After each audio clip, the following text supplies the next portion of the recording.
Hi friends, welcome to 5 Minutes Tech YouTube channel. Here is Lenovo Tab M10 tablet.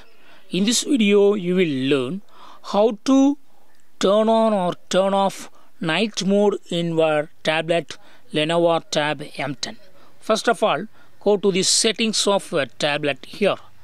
Then go to display and brightness here. Display here. And then here you will find night mode option, that is night light.